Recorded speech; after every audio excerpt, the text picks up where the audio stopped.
ओम Arham. Class की शुरुआत त्रिपदी वंदना के साथ। सभी के हाथ आनंद केंद्र पर जुड़े हुए। वंदे अरहम,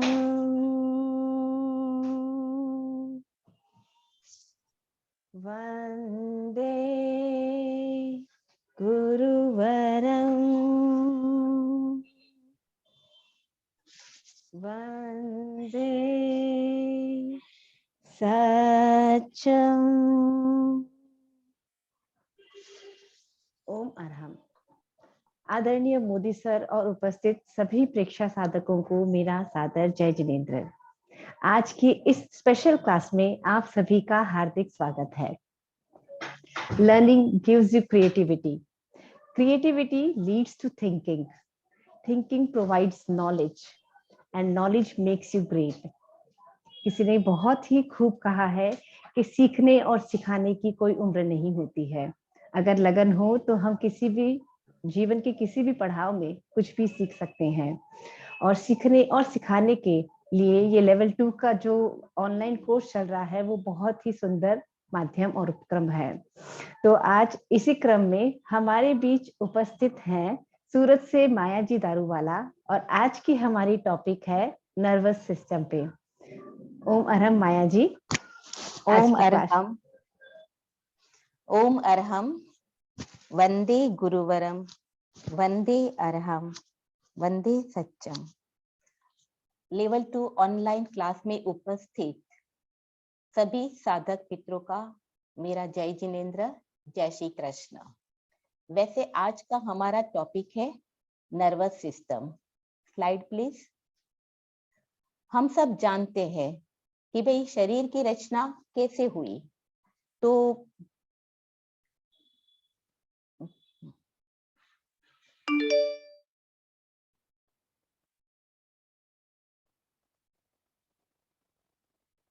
हाँ, नाड़ी तंत्र। Next slide, next please. हाँ, तो हम जानते हैं कि हमारे शरीर की रचना कैसे हुई। बहुत सारे केमिकल्स मिलकर सेल बनते हैं, सेल्स मिलकर टिश्यू, टिश्यूज मिलकर ऑर्गन, ऑर्गन्स मिलकर सिस्टम एंड सिस्टम मिलकर बॉडी बनती है। तो इस शरीर में बहुत सारे सिस्टम्स है, तंत्र है। इसमें से दो मुख्य तंत्र है, नाड़ी तंत्र और ग्रंथि तंत्र। तो आज हम नर्वस सिस्टम, नाड़ी तंत्र, तंत्रिका तंत्र के बारे में बात जानेंगे। तो इसमें सबसे पहले दो बात जान लीजिए। स्नायु मीन्स नर्व्स एंड मांसपेशी मीन्स मसल्स। और दूसरी बात यह है कि नेक्स्ट प्लीज, योग में दूसरी बात यह है कि योग में नाड़ी का मतलब धमनी या सीरा नहीं है, ब्लड वेसल्स नहीं है, जो कि आमतौर पर हम समझते हैं। नाड़ी हमारे शरीर, नाड़ी यानी नर्व्स, वो हमारे शरीर के अंदर के वो मार्ग है जिससे प्राण संचालित होता है। Next please. इस नाड़ी तंत्र, नर्वस सिस्टम के स्मॉलेस्ट यूनिट, सूक्ष्मतम इकाई को न्यूरॉन कहते हैं। और कार्य के अनुसार न्यूरॉन की रचना अन्य सेल से थोड़ी सी अलग है। इस न्यूरॉन के अंदर प्रवाही सा पदार्थ रहता है जिसे साइटोप्लाज्मा कहते हैं। साइटोप्लाज्मा में गोलाकार ठोस रचना है जिसे न्यूक्लियस कहते हैं। और ये साइटोप्लाज्मा एंड न्यूक्लियस मिलकर जो राउंड शेप बनता है उसे सेल बॉडी कहते हैं। अब सेल बॉडी पर से पतले पतले धागे जैसी रचना है जिसे डेंड्राइट्स कहते हैं। सेल बॉडी में से एक लंबा सा प्रवर्त तंतु निकलता है जिसे एक्सॉन या अक्षर तंतु कहते हैं। अब एक्सॉन के एंड में भी पतले पतले ब्रश की तरह की रचना को नर्व्स एंडिंग या एक्सॉन एंडिंग कहते हैं।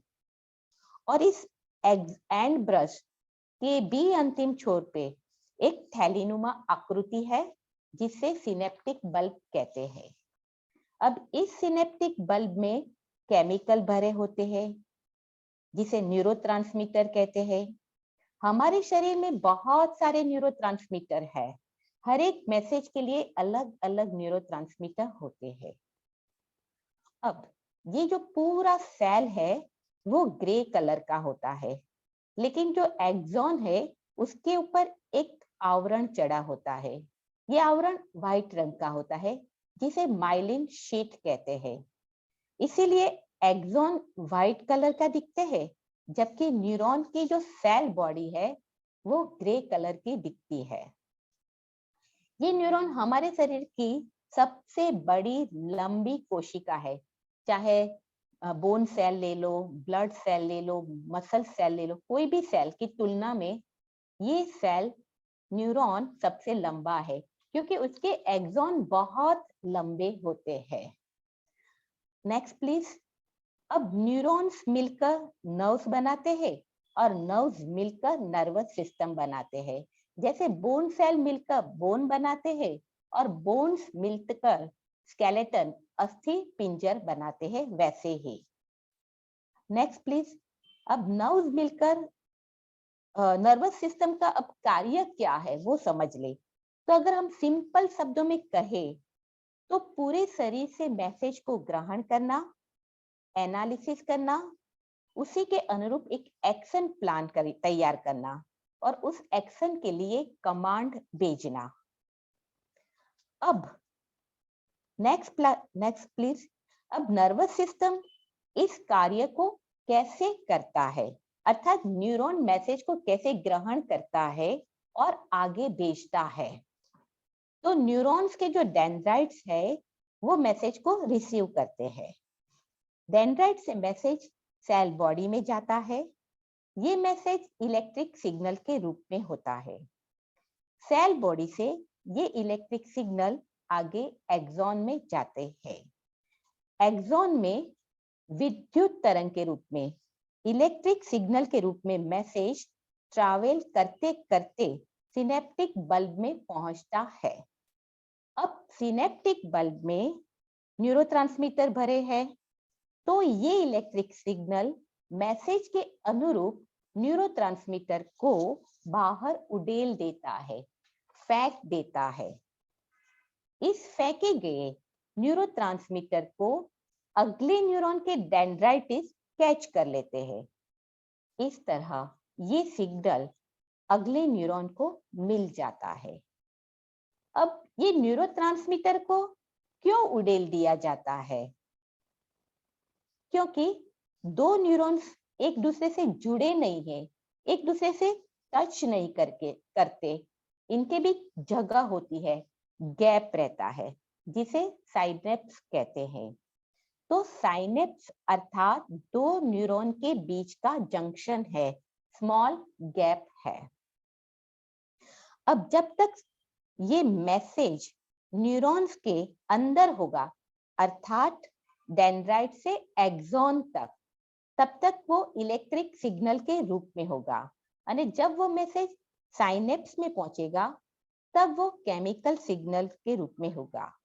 एंड देन जैसे ही केमिकल सिग्नल रूपी ये न्यूरोट्रांसमीटर अगले न्यूरॉन के डेंड्राइट्स पे लग जाएंगे, अर्थात अगले न्यूरॉन के डेंड्राइट्स रिसीव कर लिया, तो फिर से वो मैसेज इलेक्ट्रिक सिग्नल में कन्वर्ट हो जाएगा, बदल जाएगा। Next please. फॉर एग्जाम्पल हम देखते हैं, शरीर के किसी भाग में कांटा चुभा तो त्वचा अर्थात स्पर्शेंद्र के न्यूरॉन के द्वारा मैसेज इसी तरह ब्रेन तक पहुंचेगा। ब्रेन में इस मैसेज का विश्लेषण होगा, एनालिसिस होगा। फिर ब्रेन एक और एक्शन मैसेज तैयार करेगा जिसे हम कमांड कहेंगे, आदेश कहेंगे। ब्रेन न्यूरॉन्स के द्वारा वापस उसी अंग को कमांड भेजेगा कि हार्ट हटा लो। तो नेक्स्ट प्लीज। तो इस क्रिया में जो न्यूरॉन शरीर के विभिन्न अंगों से प्राप्त उद्दीपनों को, मैसेज को ग्रहण करके ब्रेन यानी केंद्रीय तंत्रिका तंत्र सीएनएस तक ले जाते हैं, उसे सेंसरी न्यूरॉन कहते हैं। और जो न्यूरॉन मैसेज को ब्रेन से शरीर के अन्य अंगों तक ले जाती है, उसे मोटर न्यूरॉन कहते हैं। तो कार्य के हिसाब से न्यूरॉन दो प्रकार की है, sensory neuron and motor neuron.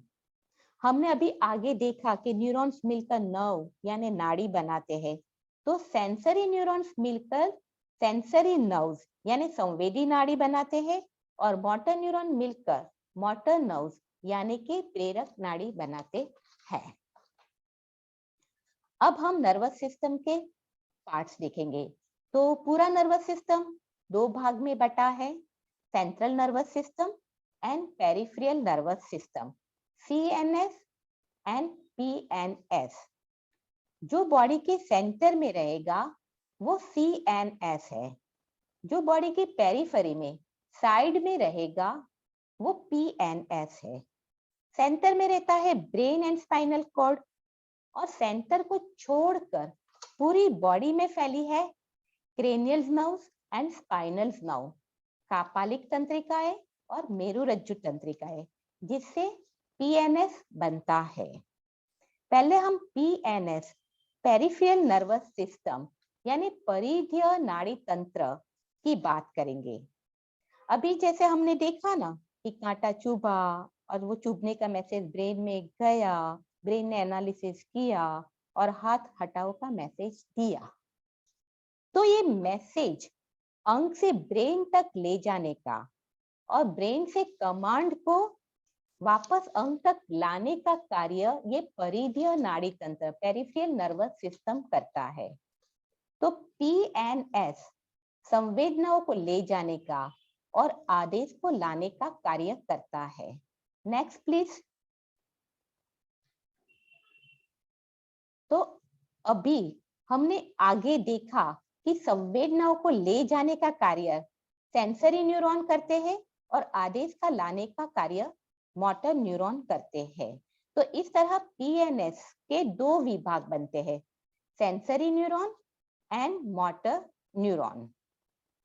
अब सेंसरी न्यूरॉन हमारी जो 5 ज्ञानेंद्रिया है उनके द्वारा प्राप्त सेंसेस को, संवेदनाओं को ब्रेन तक पहुंचाते हैं, जैसे साइट देखना, टेस्ट स्वाद, स्मेल गंध, ऑडिटरी यानी सुनना और स्पर्श जैसे कि ठंडा गरम लीसा खुरदुरा वगैरह। तो ये सेंसरी न्यूरॉन इस सेंसेस को ब्रेन तक ले जाता है। अब मोटर न्यूरॉन।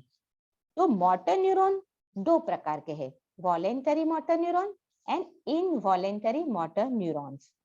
अब मोटर न्यूरॉन ब्रेन से अंगों की मांसपेशियों में कमांड यानी आदेश लाते हैं। तो इस आदेश के अनुसार मांसपेशियों के द्वारा अंगों में गति होती है, अंगों में कार्य होता है। लेकिन हम जानते हैं कि नेक्स्ट प्लीज।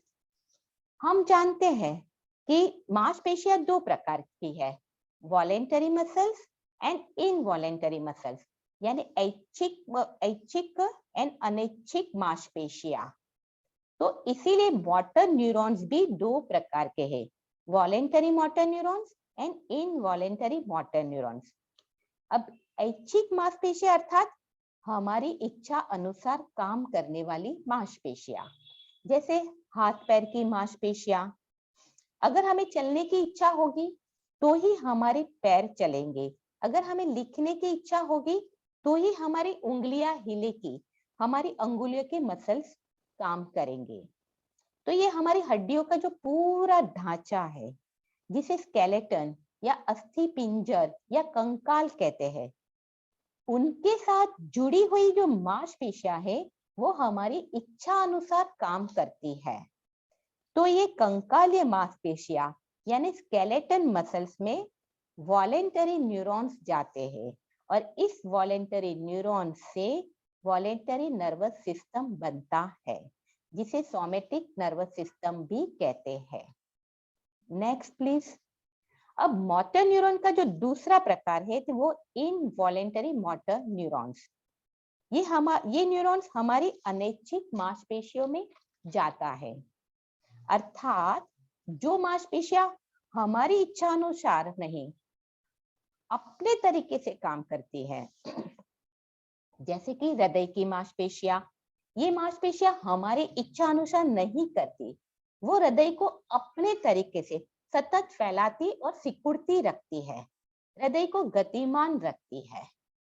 अब पाचन तंत्र की मांसपेशियां, जैसे ही खाना भीतर गया, तुरंत अन्नली, आमाशय, छोटी बड़ी आंत की मांसपेशियां, अर्थात ये सब सॉफ्ट ऑर्गन की मांसपेशियां अपने तरीके से काम करती है, खाने के कार्य को पचाने में लग जाती है। वो हमें पूछती तक नहीं है कि भाई मुझे खाना पचाना है कि नहीं। तो हमारे शरीर के भीतर जो सॉफ्ट ऑर्गन्स है, उनकी मांसपेशियां अनैच्छिक मांसपेशियां है, और इन अनैच्छिक मांसपेशियों में इनवॉलेंटरी मसल्स में जाने वाले न्यूरॉन्स भी इनवॉलेंटरी मोटर न्यूरॉन्स है, और इस इनवॉलेंटरी मोटर न्यूरॉन से बना तंत्र अनैच्छिक नाड़ी तंत्र, ऑटोनोमस नर्वस सिस्टम है। इसे स्वायत्त शासित तंत्रिका तंत्र भी कहते हैं, क्योंकि नर्वस सिस्टम के इस विभाग में स्वयं का शासन चलता है, इसीलिए उसे स्वायत्त शासित तंत्रिका तंत्र भी कहते हैं। तो हमने अभी क्या देखा कि भाई पेरिफेरल नर्वस सिस्टम के मोटर न्यूरॉन के दो भाग हैं, voluntary nervous system, involuntary nervous system, जिसको somatic nervous system and autonomous nervous system कहते हैं। अब ये जो इनवॉलेंटरी नर्वस सिस्टम यानी कि ऑटोनोमस नर्वस सिस्टम के भी आगे दो पार्ट है, सिंपैथेटिक नर्वस सिस्टम, सिंपैथेटिक और पैरासिम्पैथेटिक। Next please. अब ये दोनों हमेशा एक्टिव रहते हैं, लेकिन एक ज्यादा तो दूसरा कम एक्टिव रहता है, अर्थात कार्य के दौरान हमेशा एक मुख्य बना होता है तो दूसरा गौण बन जाता है। एक्टिवनेस में अगर सिंपैथेटिक मुख्य है तो पैरासिम्पैथेटिक गौण बन जाता है, अगर पैरासिम्पैथेटिक मुख्य है तो सिंपैथेटिक गौण बन जाता है। अब सामान्यतः हमारी जो डेली रूटीन लाइफ में पैरासिम्पैथेटिक परानुकंपी हमेशा मुख्य बना रहता है, जबकि सिंपैथेटिक अनुकंपी गौण बना रहता है। जब भी हम आराम से खाते हैं, पीते हैं, लिखते हैं, पढ़ते हैं, टीवी देखते हैं या गप्पे लड़ाते हैं, तब हमारा पैरासिम्पैथेटिक प्रधान यानी मुख्य बना हो रहता है, यानी कि आराम से खाओ और पचाओ, रेस्ट एंड डाइजेस्ट। और उस वक्त हमारी हार्ट रेट, रेस्पिरेशन रेट यानी श्वासोश्वास सब नॉर्मल बना रहता है, और उस वक्त हमारा सिंपैथेटिक गौण बना रहता है। अभी आप सब मुझे सुन रहे हैं, तभी भी आपका पैरासिम्पैथेटिक प्रधान है और सिंपैथेटिक गौण है। अब अचानक ऊपर से आप पर छिपकली गिरे तो क्या होगा? आपकी हृदय की धड़कन बढ़ जाएगी, श्वासोश्वास की रेट बढ़ जाएगी, पसीना आएगा वगैरह। क्यों? क्योंकि जैसे ही आप पर छिपकली गिरी आप डर गए और आपका सिंपैथेटिक प्रधान बन गया, जो अब तक गौण था वो प्रधान बन गया। और जैसे ही सिंपैथेटिक प्रधान बन जाएगा, वो आपकी हार्ट रेट, रेस्पिरेशन रेट को बढ़ा देगा। क्यों? क्योंकि सिंपैथेटिक का काम ही है संकट का सामना करने के लिए आपको तैयार करना। वो कैसे? हार्ट रेट बढ़ाकर, रेस्पिरेशन रेट बढ़ाकर। छिपकली के गिरने पर आप इधर उधर भागने लगते हैं, तो इधर उधर भागने में कौन मदद करता है? सिंपैथेटिक। इसीलिए तो सिंपैथेटिक तो कहते हैं फाइट और फ्लाइट। यही सिंपैथेटिक हमें छिपकली से लड़ने या छिपकली से दूर भागने में हेल्प करता है। और आपको सिंपैथी, सहानुभूति कब चाहिए? तभी चाहिए ना जब आप पर छिपकली रूपी मुसीबत आई हो, तभी सिंपैथी चाहिए ना।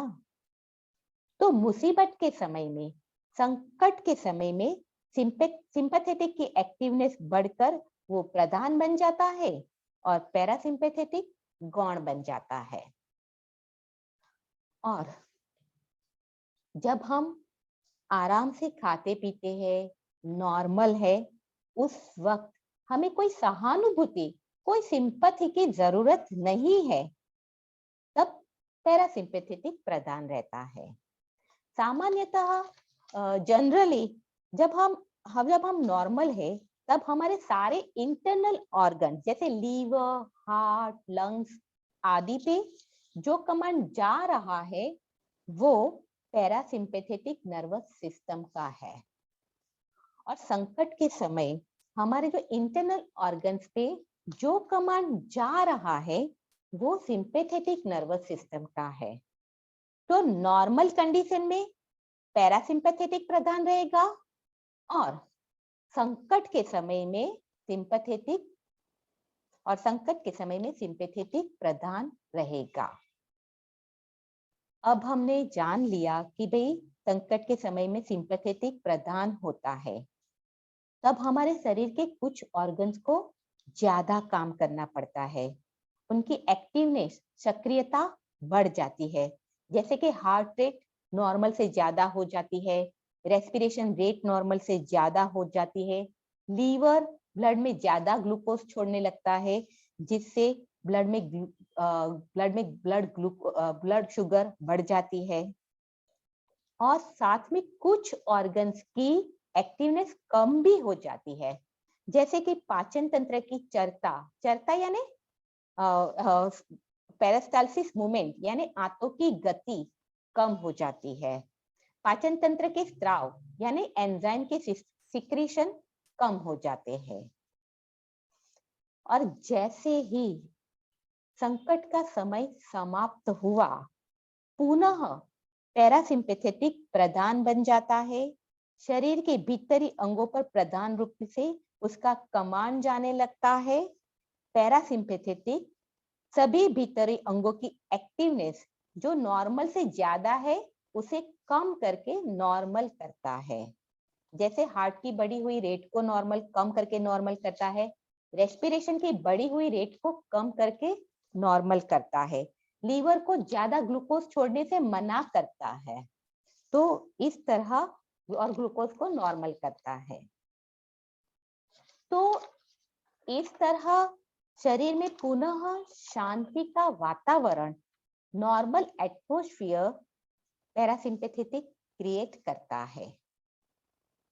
एक बात हमें हमेशा याद रखनी चाहिए कि शरीर में शांति का वातावरण बनाए रखने के लिए जितना पैरासिम्पैथेटिक महत्वपूर्ण है, उतना ही महत्वपूर्ण सिंपैथेटिक हमारी शरीर की सुरक्षा के लिए है। कुदरत ने हमें शरीर की सुरक्षा के लिए, संकट का सामना करने के लिए सिंपैथेटिक नर्वस सिस्टम की व्यवस्था दी है। ये तो प्रतिकूल परिस्थिति का साहसपूर्ण सामना करने का साधन है, पर अफसोस इसका यूज की जगह हम मिसयूज ज्यादा करके अपने शरीर को बीमारी का घर बना देते हैं। जैसे आजकल मोबाइल का यूज की जगह मिसयूज करके हम अपने ही आप को हानि पहुंचाते हैं।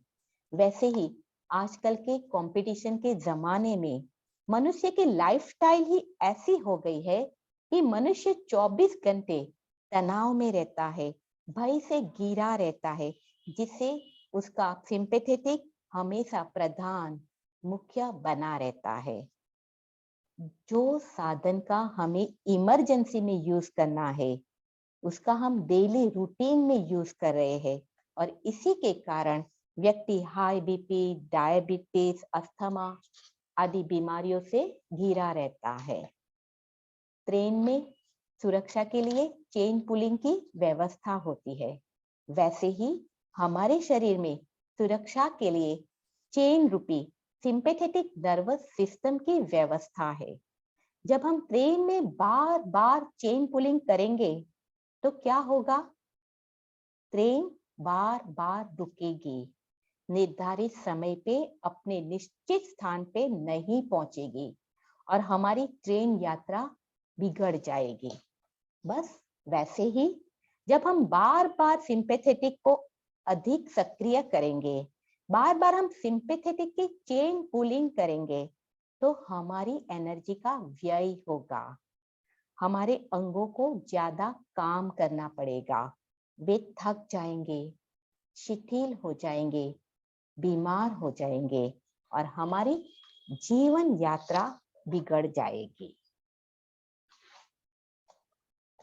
आज हम अनुकंपी और परानुकंपी से बने प्लेक्सस के बारे में भी जानेंगे। प्लेक्सस मीन्स जाल, गुच्छा। हमारे शरीर में बहुत सारे प्रकार के प्लेक्सस यानी जाल है, जैसे ब्लड वेसल्स, रक्त वाहिनियों का जाल, लिम्फेटिक वेसल्स यानी कि लसिका वाहिनियों का जाल। आज हम नाड़ी तंतु यानी नर्व से बनने वाले जाल प्लेक्सस की बात करेंगे। अभी हमने देखा कि परिधीय नाड़ी तंत्र पूरे शरीर में फैला है और उसकी वॉलेंटरी और इनवॉलेंटरी नर्व्स भी पूरे शरीर में फैली हुई है। ये दोनों प्रकार की नर्व्स शरीर में कहीं नर्व्स का प्लेक्सस यानी नाड़ियों का जाल गुच्छा बनाते हैं। एक एग्जाम्पल के द्वारा हम समझने की कोशिश करते हैं। आज हमारे देश में रेलवे छोटे छोटे गांव तक पहुंच गई है और इस रेलवे नेटवर्क से पूरा देश एक दूसरे से जुड़ा हुआ है। अब ये इंडियन रेलवे नेटवर्क का मैप देखा जाए तो रेलवे लाइन पूरे देश में फैली हुई है।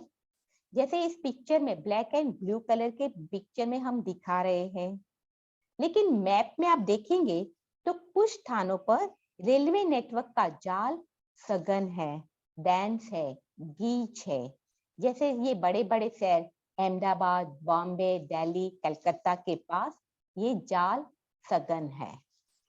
तो इसी तरह नर्व्स भी हमारे पूरे शरीर में फैली है, लेकिन कुछ इंपॉर्टेंट अंगों के पास नर्व्स का जाल सघन है, डेंस है, गुच्छेदार है, उसे प्लेक्सस कहते हैं।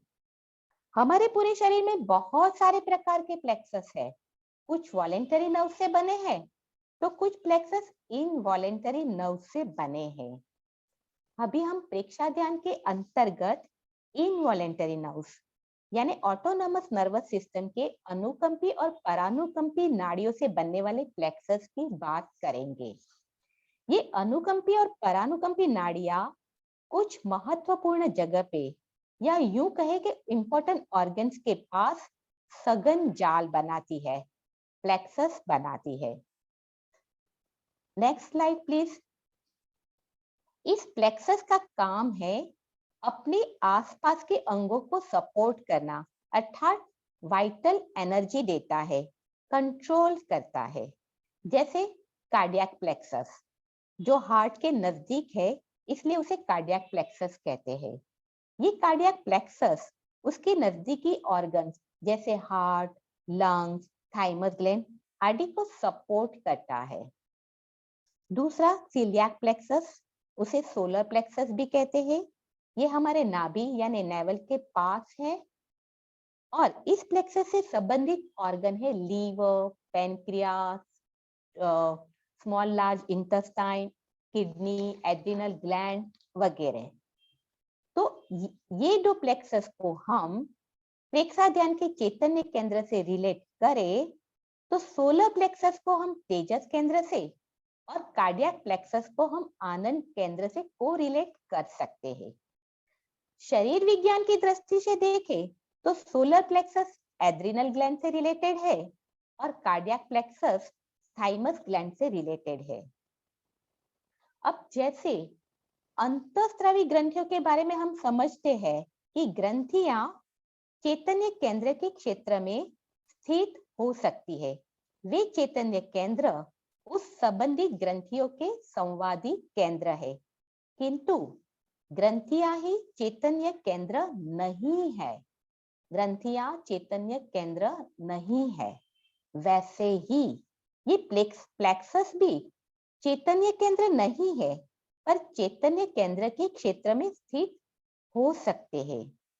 तो जब हम चैतन्य केंद्र प्रेक्षा करते हैं, तब हम उस चैतन्य केंद्र से संबंधित ग्रंथि के साथ साथ उस प्लेक्सस को भी प्रभावित करते हैं जो उस चैतन्य केंद्र के क्षेत्र में है। हमारे चैतन्य केंद्र शरीर में आगे है, जैसे नेवल के पास, हृदय के पास, गले में है, लेकिन उनका मूल रूट मेरुदंड यानी स्पाइनल कॉर्ड में है। तो ये जो प्लेक्सस बनाने वाले नर्व्स, नाड़ियों के रूट भी, अनुकंपी परानुकंपी नाड़ियों के रूट भी स्पाइनल कॉर्ड में है। ये नाड़ियां प्लेक्सस शरीर के फ्रंट पार्ट में आगे बनाते हैं, लेकिन उस प्लेक्सस बनाने वाली नाड़ियां स्पाइनल कॉर्ड से निकलती है। तो हम कह सकते हैं कि चैतन्य केंद्र से एक एक ग्रंथि संबंधित है, वैसे ही एक एक प्लेक्सस भी संबंधित हो सकता है। लेकिन कौन सा प्लेक्सस कौन से चैतन्य केंद्र से संबंधित है वो हमें जानना पड़ेगा, खोजना पड़ेगा।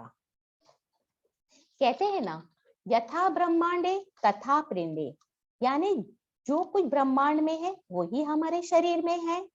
जैसे ब्रह्मांड में सूर्य, चंद्र, राहु, केतु सब है, तो वैसे ही हमारे शरीर के भीतर भी पूरा सौर मंडल है। इस सौर मंडल को पुराने हठ योग के आचार्यों ने चक्र कहा है। आज के शरीर शास्त्री इसे प्लेक्सस कहते हैं। जितनी ग्रंथियां हैं, अंतःस्रावी ग्रंथियां हैं, वो भी सौर मंडल ही है, और परीक्षा ध्यान की भाषा में इसे चैतन्य केंद्र कहते हैं। तो नमस्कार महामंत्र के द्वारा हम अपने भीतर के इसी सौर मंडल को शक्तिशाली बनाते हैं। तो हमारे एमए जीवन विज्ञान की बुक में इस प्लेक्सस शब्द का उल्लेख नमस्कार महामंत्र के टॉपिक के साथ किया गया है, इसलिए आज मैंने प्लेक्सस को समझाने की एक कोशिश की है।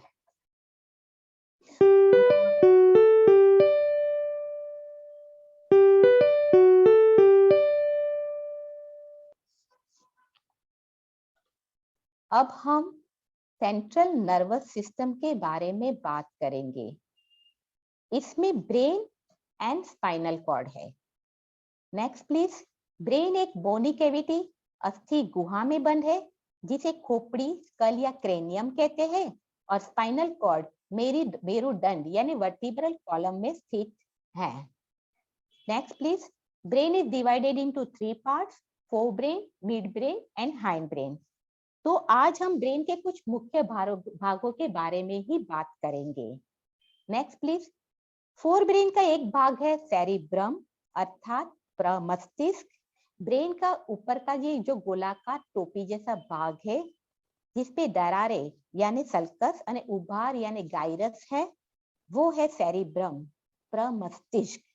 सेरिब्रम के 2 हाफ है, 2 हेमिस्फीयर, उसे सेरिब्रल हेमिस्फीयर कहते हैं, और प्रत्येक सेरिब्रम के हेमिस्फीयर में 4 लोब्स है, यानी कि पूरे सेरिब्रम में टोटल 8 लोब्स है।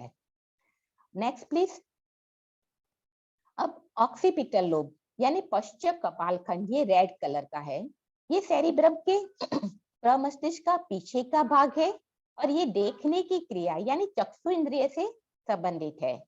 टेम्पोरल लोब, शंखखंड, ये सेरिब्रम का नीचे का साइड का नीचे का भाग है, ग्रीन कलर का, ये सुनने और सूंघने की क्रिया यानी घ्राणेंद्रिय और श्रोत्रेंद्रिय से संबंधित है। पैराइटल लोब, येलो कलर, पार्श्वखंड, ये सेरिब्रम का साइड का ऊपर का भाग है, जो स्पर्श बोर्ड, स्पर्शेंद्रिय से संबंधित है। और फ्रंटल लोब, अग्रखंड, ब्लू रंग का, ये हमारे ब्रेन के कॉम्प्लेक्स फंक्शन हैंडल करता है। अब इसकी इसमें फ्रंटल लोब के साथ मैंने प्री फ्रंटल कॉर्टेक्स लिखा है। प्री फ्रंटल कॉर्टेक्स यानी फ्रंट लोब का very front part, front lobe का सबसे आगे का पार्ट को हम प्री फ्रंटल कॉर्टेक्स कहते हैं। अब फ्रंटल लोब के हम फंक्शन देखेंगे तो इमेजिनेशन, जैसे मैं सोचने बैठ जाऊं परियों के बारे में, ऐसी चीज को जो है भी नहीं, लेकिन मैं इसका इमेजिनेशन कर सकती हूँ। मैंने परी कभी देखी नहीं, लेकिन मुझे जो टीवी से इंफॉर्मेशन मिली, मुझे जो नानी की स्टोरी से मिली, और मेरी खुद की इमेजिनेशन। तो ये इमेजिनेशन कहाँ से आई? फ्रंटल लोब से। और प्रेक्षा ध्यान में इमेजिनेशन पावर, कल्पना शक्ति बहुत इंपॉर्टेंट होती है। प्रॉब्लम सॉल्विंग, बच्चे क्लास में मैथमेटिकल प्रॉब्लम सॉल्व करते हैं, तो हम भी अपनी डेली रूटीन लाइफ में प्रॉब्लम सॉल्व करते ही हैं। तो ये प्रॉब्लम सॉल्विंग एबिलिटी कहाँ से आई? फ्रंटल लोब से। पर्सनालिटी, कुछ लोग बहुत शाय होते हैं, जब तक हम सामने से बात नहीं करते तब तक वो कुछ नहीं बोलते। और कुछ लोग तो इतने शाय होते हैं कि हम सामने से बात करने जाते हैं तो भी हाँ या ना में बात को निपटा देते हैं। और कुछ लोग तो बोलने के लिए मौके की ताक में रहते हैं। तो ये अंतर्मुखी, बहिर्मुखी, इंट्रोवर्टेड, एक्सट्रोवर्टेड पर्सनालिटी कहाँ से आई? फ्रंटल लोब से। ये प्रीफ्रंटल कॉर्टेक्स, हमारा प्रीफ्रंटल कॉर्टेक्स बहुत सारे कॉम्प्लेक्स थिंकिंग करके एक डिसीजन लेता है। जैसे किसी ने आपको अपशब्द कहे, तो ये हमारा प्रीफ्रंटल कॉर्टेक्स अब सोचेगा और डिसीजन कर लेगा। अगर किसी लंबे चौड़े आदमी ने अपशब्द कहे हैं, तो प्रीफ्रंटल कॉर्टेक्स हमसे कहलवाएगा, चलो छोड़ो, जाने दो, इनका मुख खराब होगा, हम ही क्या करना। लेकिन इसकी जगह अगर कुछ छोटे आदमी ने अपशब्द कहे हैं, तो प्रीफ्रंटल कॉर्टेक्स कैलकुलेट करेगा और कहेगा, भैया इसको तो थप्पड़ पड़नी चाहिए। तो ये हमारा जो प्रीफ्रंटल कॉर्टेक्स है वो डिसीजन मेकिंग करता है, ये सोचने वाला दिमाग है। पहले वाली स्लाइड ही रहने दीजिए। इस स्लाइड में एक चीज लिखना भूल गई हूँ।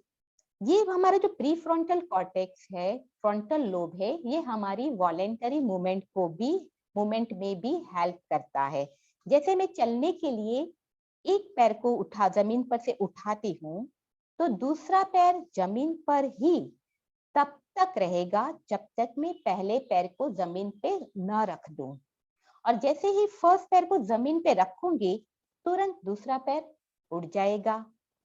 तो चलते वक्त पैरों में ये जो कोऑर्डिनेशन करता है, वो कौन करता है? Frontal lobe. तो हमारी बहुत सारी मूवमेंटों में कोऑर्डिनेशन फ्रंटल लोब करता है।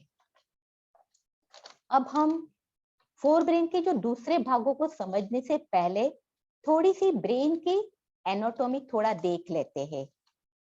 हम सब जानते हैं कि ब्रेन एंड स्पाइनल कॉर्ड एक दूसरे से जुड़े हुए हैं, अटैच है।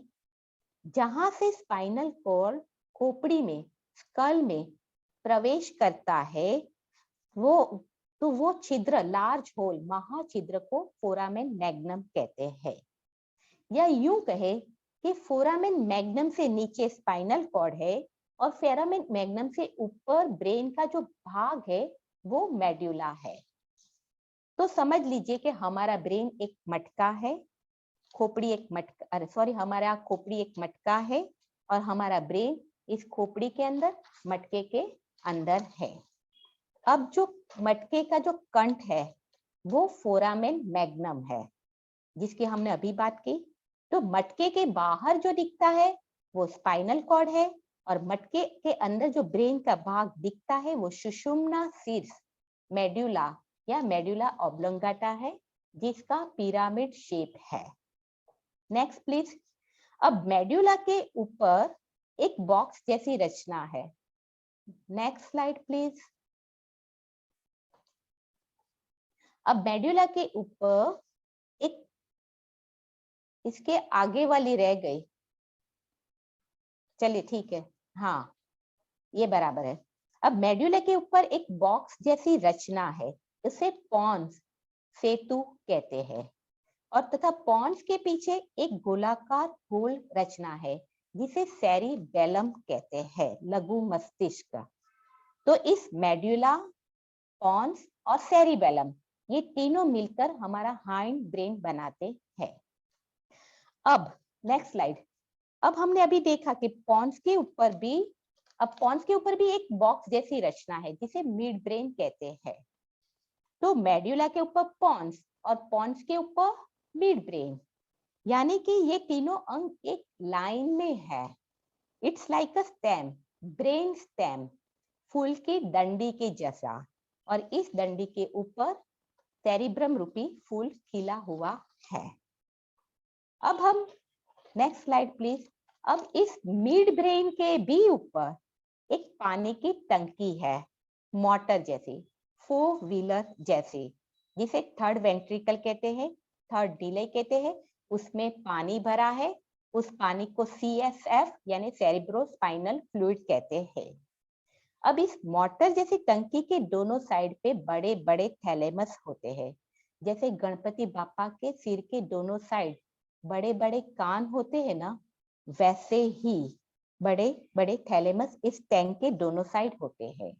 इस टंकी के पीछे एक नॉब जैसा स्ट्रक्चर है जिसे पीनियल ग्लैंड कहते हैं, और इस मोटर जैसी टंकी के आगे और नीचे जहां कार बम्पर गार्ड होता है, वहां गोलाकार शेप में एक रचना है जो हाइपोथैलेमस है, और इस टंकी के ऊपर हमारा सेरिब्रम होता है।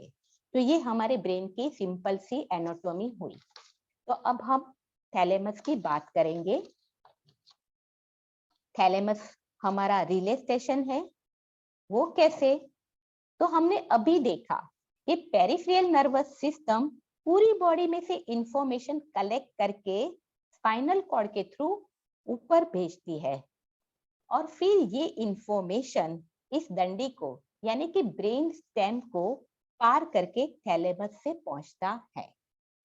अब थैलेमस डिसाइड करेगा कि कौन सी इंफॉर्मेशन सेरिब्रम के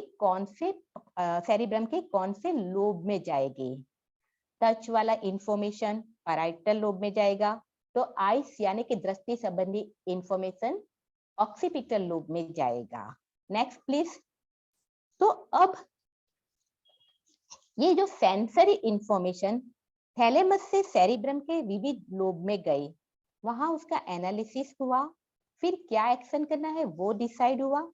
वापस उस एक्शन का मोटर कमांड भी सेरिब्रम से थैलेमस में ही आएगा, और फिर वो मैसेज थैलेमस से निकलकर ब्रेन स्टेम और स्पाइनल कॉर्ड से होते हुए पूरे शरीर में जाएगा। यानी नीचे से आने वाली सेंसरी इंफॉर्मेशन पहले थैलेमस में ही आएगी, और ऊपर से नीचे आने वाली मोटर कमांड भी पहले थैलेमस में ही आएगा। तो ट्रैफिक पुलिस जैसे अपनी तरफ आने वाले जो भी व्हीकल आ रहे हैं उसे निश्चित दिशा में भेजते हैं, वैसे ही थैलेमस भी अपनी तरफ आने वाले मैसेज को निश्चित दिशा में भेजते हैं। इसीलिए थैलेमस को रिले सेंटर भी कहते हैं। Next please. हाइपोथैलेमस, ये थैलेमस से आगे और नीचे है, at the base of thalamus. Hypothalamus में ऐसे न्यूरॉन है जो हार्मोन रिलीज करते हैं।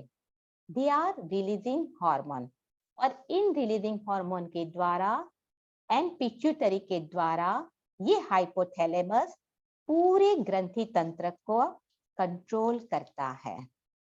ये नर्वस सिस्टम और एंडोक्राइन सिस्टम के बीच का सेतु यानी जॉइनिंग पॉइंट भी है। ये हमारी बॉडी का टेम्परेचर भी रेगुलेट करता है। जैसे कि हम कहीं ठंडे प्रदेश में चले जाते हैं तो हमारा टेम्परेचर गिरने लगता है, तो उस वक्त हमारे शरीर में कंपकपी होती है, पूरी बॉडी कंपती है, शेकिंग होता है, और हमारा टिटरिंग भी होता है। तो ये क्यों होता है? तो मसल्स की मूवमेंट से हीट जनरेट होती है। तो हाइपोथैलेमस के द्वारा इस मसल्स की, हमारे पूरे शरीर के मसल्स की इनवॉलेंटरी मूवमेंट से कंपकपी से हीट जनरेट होती है, जिससे हमारा बॉडी टेम्परेचर गिरने से रुक जाता है। और इस तरह हाइपोथैलेमस ये नर्वस सिस्टम और एंडोक्राइन सिस्टम की हेल्प से पूरे बॉडी को रेगुलेट करता है। हमारी भूख और प्यास को भी हाइपोथैलेमस रेगुलेट करता है। भूख के कारण हमारे पेट में जो एक अलग सा सेंसेशन होता है जिसे हंगर पैंग्स कहते हैं, चूहे दौड़ते हैं, वो भी हाइपोथैलेमस के कारण है। और इसी हाइपोथैलेमस में सैटाइटी सेंटर भी है, ताकि आप ज्यादा न खा लो। ये सैटाइटी सेंटर हमें बताता है कि भैया अब बहुत खा लिया, बस करो। जैसे हमारा भोजन पेट में जाता है, एक लेप्टिन नामक केमिकल हाइपोथैलेमस के इस सैटाइटी सेंटर, हाइपोथैलेमस में एक सैटाइटी सेंटर है जो हमें खाने से रोकता है। तो लेप्टिन नामक केमिकल इस हाइपोथैलेमस के सैटाइटी सेंटर को मैसेज देता है, लेकिन इस केमिकल को हाइपोथैलेमस के सैटाइटी सेंटर को मैसेज देने में 20 मिनट लगता है। और इसीलिए हमारे वडील हमें कहते हैं कि धीरे धीरे खाओ, चबाकर खाओ, ताकि हम लिमिट से ज्यादा, जरूरत से ज्यादा न खा ले।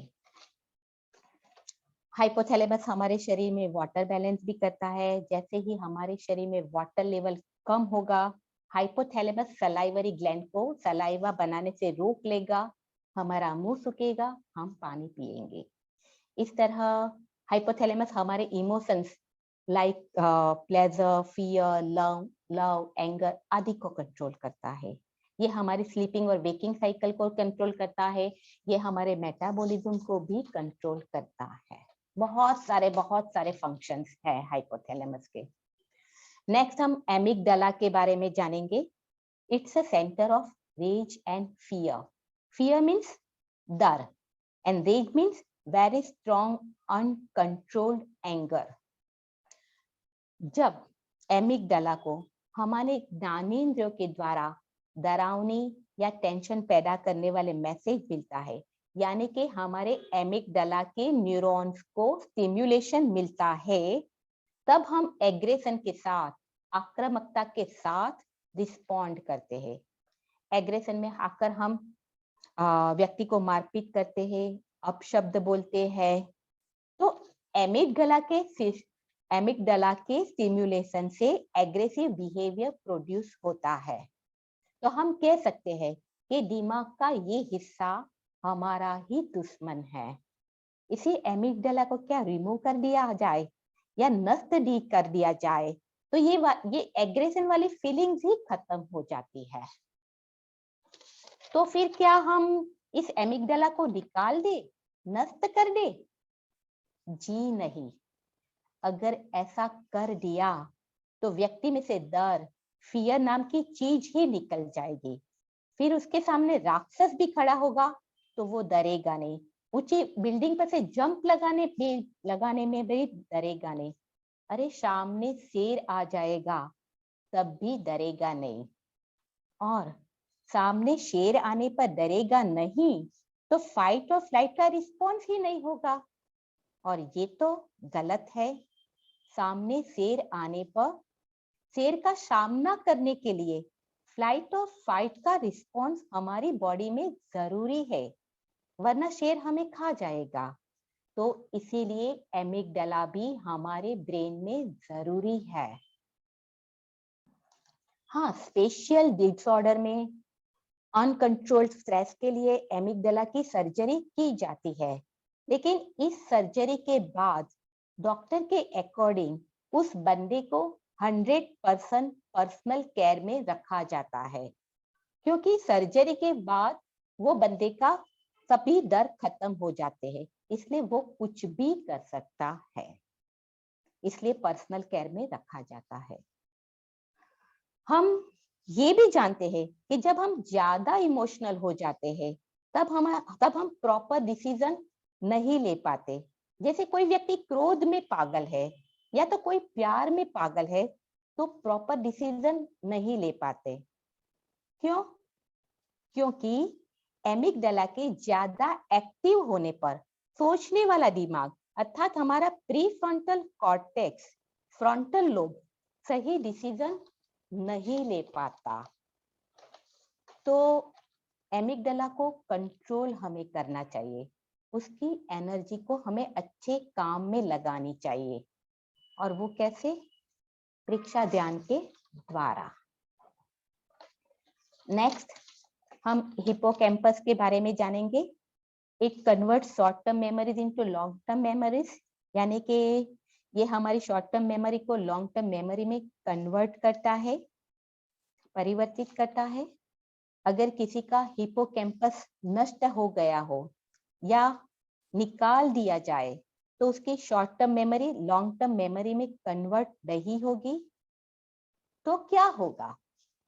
तो जैसे व्यक्ति ने किसी बुक का फर्स्ट पेज पढ़ा लेकिन short term memory long term memory में कन्वर्ट नहीं हुई, तो व्यक्ति वापस फर्स्ट पेज ही पढ़ेगा और बार बार फर्स्ट पेज ही पढ़ता रहेगा। हम घर से जब बाहर काम के लिए जाते हैं और काम निपटाने के बाद वापस हम अपने ही घर में आते हैं, ऐसा तो नहीं होता कि हम घर को वापस आने का रास्ता ही भूल जाता है। तो हमारे घर का पथ प्रदर्शन, नेविगेशन कौन करता है? ये हिपोकैम्पस करता है। अल्जाइमर, डिप्रेशन, स्ट्रेस आदि बीमारियों का संबंध हमारे हिपोकैम्पस से भी है। डिप्रेशन वाले व्यक्ति में, लोगों में हिपोकैम्पस 20% श्रिंक हो जाता है, सिकुड़ जाता है। अल्जाइमर डिसीज के डायग्नोसिस में भी हिपोकैम्पस की साइज को ध्यान में लिए जाता है। तो हिपोकैम्पस से भी बहुत सारी बातें जुड़ी होती है। नेक्स्ट हम हाइंड ब्रेन के अंगों के बारे में जानेंगे। उसके मुख्य हाँ, ये स्लाइड में बताया गया है। हेल्दी ब्रेन और सीवियर एडी यानी अल्जाइमर डिजीज। तो अल्जाइमर डिजीज यानी कि जिसकी याददाश्त कम हो गई है, तो उन दोनों के ब्रेन में डिफरेंस बताया गया है ये स्लाइड में। अब हम हाइंड ब्रेन के बारे में जानेंगे। Next slide. हाइंड ब्रेन में मुख्य 3 भाग है, उसमें से हम पहले सुषुम्ना शीर्ष यानी मेडुला ऑब्लोंगाटा के बारे में जानेंगे। ये पिरामिड शेप का है। अब मेडुला हमारी इनवॉलेंटरी एक्शन को कंट्रोल करता है। इनवॉलेंटरी एक्शन यानी कि जिस पर हमारा कंट्रोल नहीं है, जैसे कि श्वास लेना, दिल का धड़कना, ब्लड प्रेशर वगैरह, ये हमारी इनवॉलेंटरी एक्शन है। तो इनके सेंटर मेडुला में है, जैसे कि रेस्पिरेटरी सेंटर। ये सेंटर हमारी सांसों को चलाता है, चाहे हम खा रहे हैं, पी रहे हैं, सो रहे हैं, लेकिन हमारी सांस चलती रही है। और प्रेक्षा ध्यान में हम दीर्घ श्वास के द्वारा इसी सेंटर की सेटिंग को बदलते हैं, अपनी रेस्पिरेशन रेट पर मिनट कम करते हैं। कार्डियक सेंटर जो हृदय को चलाते हैं।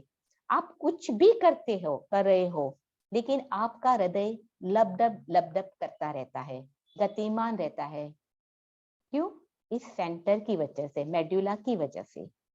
वाजोमोटर सेंटर जो ब्लड वेसल को कॉन्स्ट्रिक्ट और डायलेट करके फैलने सिकुड़ने के द्वारा बीपी रेगुलेट करता है। इसी में बहुत सारी प्रतिवर्ती क्रिया के सेंटर है, यानी रिफ्लेक्स सेंटर, जैसे कफिंग, स्नीजिंग, वॉमिटिंग, फॉलोइंग। अगर हमारे गले में कुछ अटक जाता है तो तुरंत हमें कफिंग होता है, हम उसे रोक नहीं पाते, इनवॉलेंटरी ही होता है। तो ये जो प्रतिवर्ती क्रिया है उसका सेंटर भी यही है। हम भोजन को मुंह में रखा और चबाते चबाते कब निगल जाते हैं हमें पता ही नहीं चलता। तो अन्ननली में भोजन चला जाता है, ये निगलना आदि क्रिया का सेंटर भी मेडुला में ही होता है। और इसी नेक्स्ट स्लाइड। और इसी मेडुला से बहुत सारे मोटर न्यूरॉन के एक्सॉन कमांड लेकर सेरिब्रम से नीचे आते हैं। जब ये एक्सॉन मेडुला में लेफ्ट साइड आते हैं तो उसमें से 90% एक्सॉन राइट साइड चले जाते हैं बॉडी में, और राइट साइड आने वाले 90% एक्सॉन लेफ्ट साइड चले जाते हैं। इसीलिए ब्रेन का लेफ्ट पार्ट जो सिग्नल दे रहा है वो राइट साइड बॉडी में जा रहा है, और राइट साइड ऑफ ब्रेन जो सिग्नल देगा वो लेफ्ट साइड बॉडी में जाएगा। और इसीलिए right side brain left side body को कंट्रोल करता है और left side brain right side body को कंट्रोल करता है। Next please. Pons. Pons means सेतु, bridge.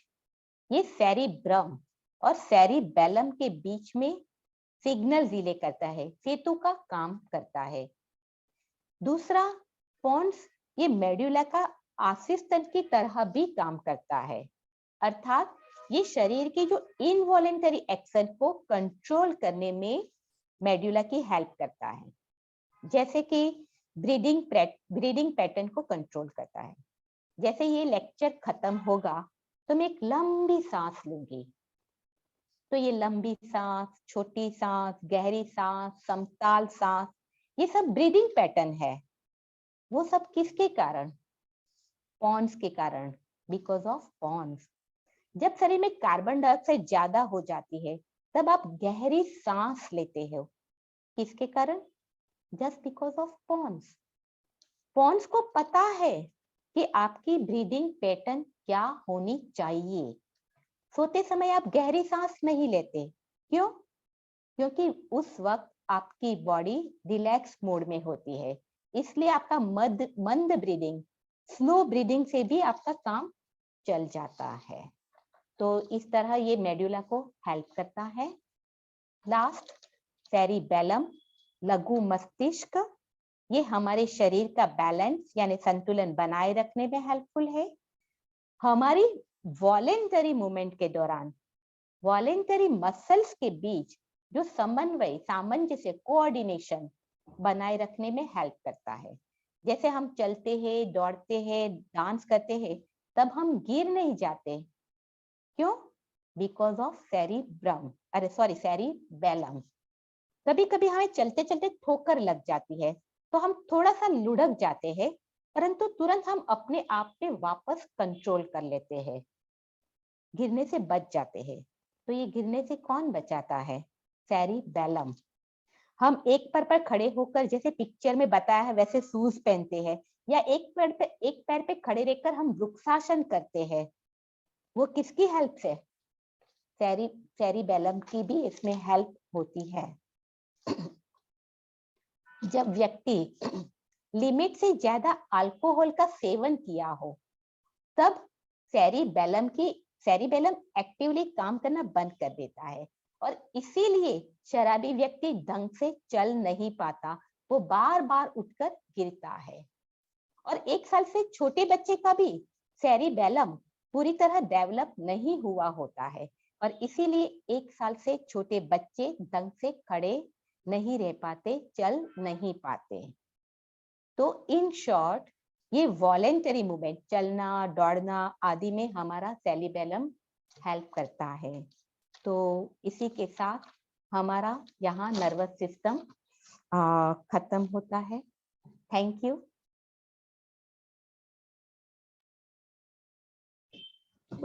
Thank you so much Maya ji, आपका बहुत बहुत आभार। आपने हमें बहुत ही सरल शब्दों में नर्वस सिस्टम जैसे डिफिकल्ट टॉपिक को एकदम इजी बना के बताया। आपका बहुत बहुत आभार। रेणु जी।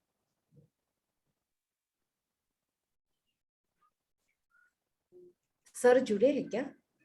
जब तक कोई क्वेरी है तो हैंड रेज कर सकते हैं। सर जुड़े हैं तो सर को पूछें। जी मैम, सर जुड़े हुए हैं। अच्छा, ओके।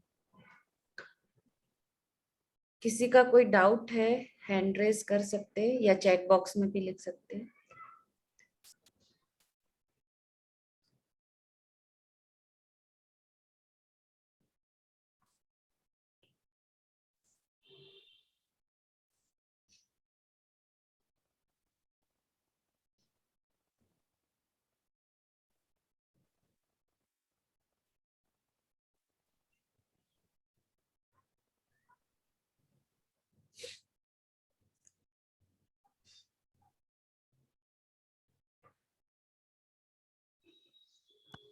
मनीषा जी नाटा, अपने आप को अनम्यूट करें और अपना प्रश्न पूछें प्लीज। मैम मैं पूछ रही थी, जो इतना क्लीन हम लोग को ये समझाया गया है पेन के विषय। आपकी आवाज ठीक से नहीं आ रही है मनीषा जी। अब आ गई है मैम? हेलो जी अब बेटर आ है गई है? जी। मैं इंक्लूडेड होगा समझाया गया ब्रेन का विषय। मनीषा जी, शायद आपके यहाँ नेटवर्क की प्रॉब्लम है, आपकी आवाज बीच में क्रैक हो रही है। ओके, मैं रेणु जी, लिख के भेज, मैं चैट बॉक्स में। जी।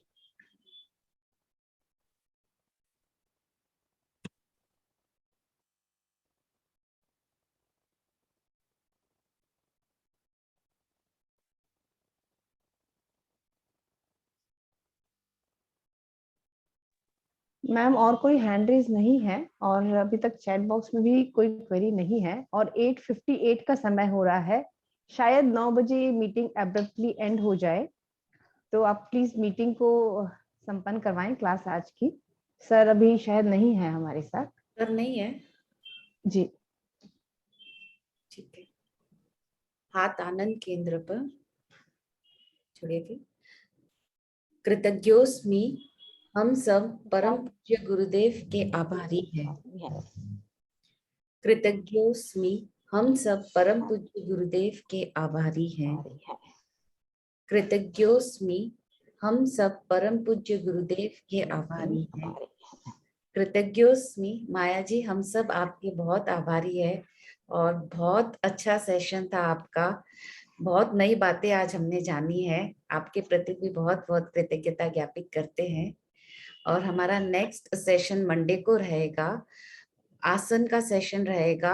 तो प्लीज सब लोग ये नोट करिए कि आप खाने आसन की क्लास 8 बजे रहेगी, तो कम से कम 3-3.5 घंटे का गैप रखे, ये ध्यान रखे। जो आसन करना चाहेंगे उसका प्रैक्टिकल क्लास होगा।